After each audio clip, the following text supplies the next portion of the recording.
கமெண்ட்ஸ்ல நிறைய பேர் பஸ் 375 பத்தி வீடியோ போடுன்னு சொல்லியிருந்தீங்க. அண்ட் அவங்களுக்காக இந்த வீடியோ.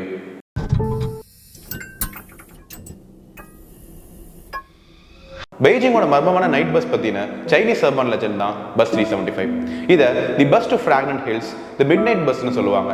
நிறைய பேர் இந்த அர்பன் லெஜெண்ட் ஒரு உண்மையான இன்சிடென்ட்ல இருந்து தழுவப்பட்டுச்சுன்னு நம்புறாங்க. சைனாவோட தலைநகரமான பெய்ஜிங்ன்ற இடத்துல 1995 நவம்பர் 14 நைட் அப்போ இந்த இன்சிடென்ட் நடந்துச்சான். அண்ட் அன்னைக்கு midnight bus 375 Wen Ming Huan அப்படின்ற பஸ் டெர்மினல் இருந்து புறப்பட்டுச்சு. அண்ட் இந்த பஸ் தான் ரூட் நம்பர் 375க்கு அந்த டெர்மினல் இருந்து புறப்படுற கடைசி பஸ். அண்ட் இதோட கடைசி ஸ்டாப் ஃப்ராக்ரன்ட் ஹில்ஸ். அந்த பஸ்ல டிரைவரும் ஒரு ஃபீமேல் கண்டக்டர் மட்டும் தான் இருந்தாங்க. அன்னைக்கு நைட்டு ஒரே குளிரா பலத்த காத்து அடிச்சுக்கிட்டு இருந்துச்சு. அண்ட் அப்போ பஸ் 375 சம்மர் பேலஸ் பக்கத்துல இருக்கிற சதர்ன் கேட்ல நின்னுச்சு. அண்ட் அந்த சமயத்துல பஸ்ஸோட கதவு திறக்குது. பஸ்ஸோட கதவு திறந்த உடனே ஒரு வயசான லேடி, ஒரு யங் கப்பிள், அப்புறம் ஒரு யங் மேன், மொத்தம் 4 பேர் இந்த பஸ்ல ஏறுறாங்க.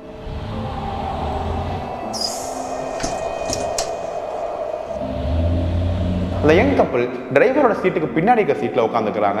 அந்த ஆப்போசிட்ல கதவுக்கு பக்கத்துல உள்ள சீட்ல அந்த யங் மேன் உட்காடுறான். அந்த பையனோட பின்னாடி சீட்ல இந்த வயசான பாட்டி உட்காந்துக்கிறாங்க. அந்த பஸ் போன ரோட்ல வேற எந்த வண்டியும் போகாம ரொம்ப அமைதியா இருந்ததுனால அந்த நைட் நேரத்துல இந்த பஸ்ஸோட சத்தம் மட்டும் தான் கேட்டிருக்கு.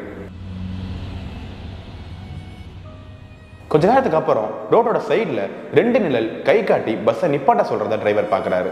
டிரைவர் பஸ்ஸை நிப்பாட்டினதுக்கு அப்புறம் கதவை திறக்கும் போது 3 பேர் பஸ்ல ஏறுறாங்க. 3 பேருக்கு நடுவில் உள்ளவன் அவனோட 2 கையையும் 2 பேரோட தோல்ல போட்டுட்டு அந்த 2 பேரையும் தாங்கி பிடிச்சபடியே பஸ்ல ஏறுறாங்க. நடுவில் இருந்தவனோட முடி களைஞ்சு அவன் கீழே குனிஞ்சபடியே பஸ்ல ஏறினதுனால பஸ்ல இருந்த யாராலையும் அவன் முகத்தை பார்க்க முடியல. இவங்க 3 பேரும் சிங் டைனசிட்டி காலத்தை சேர்ந்த சைனாவோட ட்ரெடிஷனல் ரோப்ஸை உடுத்திருந்தாங்க. அண்ட் இவங்க 3 பேரோட முகமும் ரொம்ப வெள்ளையா இருந்துச்சு. பஸ்ல இருந்தவங்களாம் இந்த 3 பேரையும் பார்த்து ரொம்ப பயப்படுறாங்க. ஏன்னா சிங் டைனசிட்டி 1636 இருந்து 1911 வரைக்கும் தான் இருந்துச்சு. பஸ்ல உள்ளவங்களாம் அவங்கள மாத்தி மாத்தி பாத்துக்கிறாங்க. இவங்க 3 பேரும் அவங்களோட இடத்துல உட்கார்ந்ததுக்கு அப்புறமேட்டு டிரைவர் பஸ் எடுக்கிறாரு. அந்த சமயத்துல பஸ்ஸோட கண்டக்டர், பயப்படாதீங்க, இவங்களாம் பக்கத்துல காஸ்டியூம் போட்டுட்டு டிராமால நடிக்கிற ஆக்ட்ரஸா இருக்கலாம், அண்ட் அவங்க நடிச்சதுக்கு அப்புறமேட்டு குடிச்சிட்டு மறதியில காஸ்டியூமை மாத்தாம இருந்திருக்கலாம்னு சொல்லி எல்லாத்தையும் அமைதியாக ட்ரை பண்றாங்க. அந்த வயசான லேடி மட்டும் அடிக்கடி பின்னாடி திரும்பி பஸ்ஸோட கடைசி சீட்ல இருக்கிற அந்த 3 பேரையும் குறுகுறுன்னு பாக்குறாங்க. பஸ்ஸே அமைதியா இருந்துச்சு. பேசஞ்சர்ஸ் யாருமே ஒரு வார்த்தை கூட பேசாம இருக்காங்க. வெளியில இருந்து வர காது சத்தம் மட்டும் கேட்டுட்டே இருந்துச்சு.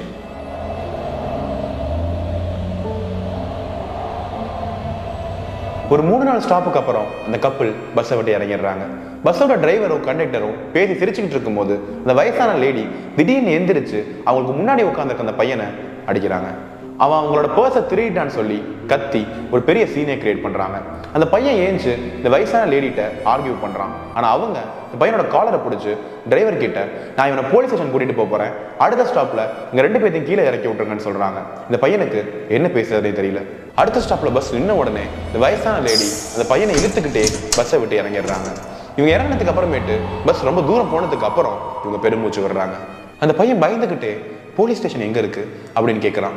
அந்த லேடி உடனே, போலீஸ் ஸ்டேஷன்லாம் ஒன்றும் இல்லை, நான் உயிரை காப்பாத்திட்டேன் அப்படின்னு சொல்றாங்க. அதுக்கு இந்த பையன், என்னது, என் உயிரை எப்படி காப்பாத்தினீங்க அப்படின்னு குழப்பத்தோட கேட்கறான். அவங்க 3 பேரும் பேய். அவங்க பஸ்ல ஏறினதுல இருந்து எனக்கு அவங்க மேல சந்தேகமா இருந்துச்சு. அதனால நான் அவங்களை திரும்பி பார்த்துக்கிட்டு இருந்தேன். அப்படி ஒரு தான் திரும்பி பார்க்கும்போது ஜன்னல் வழியா காத்து அடிச்சுது. அண்ட் அப்போ நான் எல்லாத்தையும் பார்த்தேன். காத்துல அவங்களோட ட்ரெஸ் தூக்குச்சு. அண்ட் அப்பதான் அவங்க 3 பேருக்கும் கால் இல்லைங்கிறத நான் நோட் பண்ணேன் அப்படின்னு அந்த பாட்டி அந்த பையன் கிட்ட சொல்றாங்க. அந்த பையன் வேந்து போய் அவங்கள பார்க்கறான். அவனுக்கு வேர்த்து அவனால ஒரு வார்த்தை கூட பேச முடியல. அண்ட் அப்போ அந்த வயசான லேடி போலீஸ்க்கு கால் பண்ணி அவங்க பார்த்ததை சொல்றாங்க. அடுத்த நாள் காலையில பஸ் 375 பஸ் டெர்மினலுக்கு ரிப்போர்ட் பண்ணல. இந்த பஸ்ஸோட டிரைவர் கண்டக்டரோட சேர்த்து அந்த பஸ்ஸே காணாம போயிடுச்சு. போலீஸ் சிட்டி ஃபுல்லா அந்த பஸ்ஸை தேடுறாங்க. ஆனா இந்த பஸ்ஸை பத்தின எந்த ஒரு தடயமும் அவங்களுக்கு கிடைக்கல. இந்த வயசான லேடி கிட்டையும் அந்த பையன் கிட்டையும் இதை பத்தி விசாரிக்கிறாங்க. ஆனா அவங்க சொன்ன கதையினால இவங்க 2 பேரும் மென்டலி இல்னு கன்சிடர் பண்ணி அந்த கதையை போலீஸ் பெருசா கண்டுக்கல. அன்னைக்கு நைட்டு 2 நியூஸ் சேனல்ஸ் இந்த கதையை கவர் பண்ணுச்சு. ஆல்சோ இந்த வயசான லேடிட்டையும் இந்த சின்ன பையன் கிட்டையும் ஒரு டிவி இன்டர்வியூ பண்ணுச்சு. அதுக்கப்புறமேட்டு 2 நாள் கழிச்சு போலீஸ் இந்த காணா போன பஸ் 375 ஒரு வழியா கண்டுபிடிச்சிடுறாங்க. இந்த பஸ் அதோட கடைசி ஸ்டாப் ஆன ஃப்ராக்ரன்ட் ஹில்ஸ்ல இருந்து 100 கிலோமீட்டர் தள்ளி உள்ள மீயின் ரிசர்வாயர்ல மூழ்கி இருந்துச்சு. அந்த பஸ்குள்ள இருந்து 3 டெட் பாடிஸ் ரொம்ப மோசமா அழுகி போன நிலைமையில கண்டுபிடிக்கப்படுது. அதுல முதல் டெட் பாடி இந்த பஸ்ஸை ஓட்டின டிரைவரோடது, 2வது டெட் பாடி இந்த பஸ்ஸோட கண்டக்டரோடது, அண்ட் 3வது டெட் பாடி யாரோடதுன்னே தெரியல. இதை சுத்தி நிறைய மர்மங்கள் இருக்கு. அந்த பஸ்ல மீன் ரிசர்வாயருக்கு போற அளவுக்கு பெட்ரோல் இல்லை. அண்ட் ஆல்சோ போலீஸ் இந்த பெட்ரோல் டேங்கை திறக்கும் போது டேங்க் ஃபுல்லா ரத்தமா இருந்திருக்கு. இந்த பஸ் காணாம போய் 2 நாள்லயே போலீஸ் இந்த பஸ்ஸையும் உள்ள இந்த டெட் பாடிஸையும் கண்டுபிடிக்கிறாங்க. ஆல்சோ அட்டாப்சில இந்த டெட் பாடிஸ்லாம் டிஸ்டர்ப் பண்ணப்படலன்னு கன்ஃபார்ம் பண்றாங்க. சம்மராவே இருந்தாலும் 2 நாள்ல பாடிஸ் இவ்வளவு மோசமா அழுகி போகாது. ஆனா நவம்பர்ல டெட் பாடிஸ் எப்படி 2 நாள்ல இவ்வளவு மோசமா அழுகி போச்சு? போலீஸ் மீன் ரிசர்வேருக்கு போற எல்லா என்ட்ரன்ஸ்ல உள்ள செக்யூரிட்டி கேமராவோட டேப்ஸையும் தரவா செக் பண்றாங்க. எந்த கேமராலையும் இந்த பஸ் அதை தாண்டி போனதுக்கான தடயம் இல்லை. அப்படி இருக்கும்போது இந்த பஸ் எப்படி அங்க போச்சு? இன்னைக்கு வரைக்கும் இது ஒரு அன்சால்வ் மிஸ்ட்ரியாவே இருக்கு. இது உண்மையா நடந்துச்சா இல்லையா அப்படிங்கிறது யாருக்கும் தெரியல. இதை பத்தி நீங்க என்ன நினைக்கிறீங்க அப்படிங்கிறத கமெண்ட்ல சொல்லுங்க. இந்த வீடியோ பிடிச்சிருச்சுன்னா லைக் பண்ணுங்க. அண்ட் இந்த மாதிரி கண்டென்ட் உங்க ஃப்ரெண்ட் யாருக்கெல்லாம் பிடிக்கும் நீங்க நினைக்கிறீங்களோ அவங்களுக்கு ஷேர் பண்ணுங்க. இந்த வீடியோ சப்ஸ்கிரைப் பண்ணாம நீங்க பாத்துக்கிட்டு இருந்தீங்க அப்படின்னா சப்ஸ்கிரைப் பண்ணிட்டு நோட்டிபிகேஷன் ஆன் பண்ணிக்கோங்க. அண்ட் எங்க சேனல்ல மித்த கண்டென்ட்லாம் பார்க்கணும்னு நினைச்சீங்கன்னா இங்க கிளிக் பண்ணுங்க.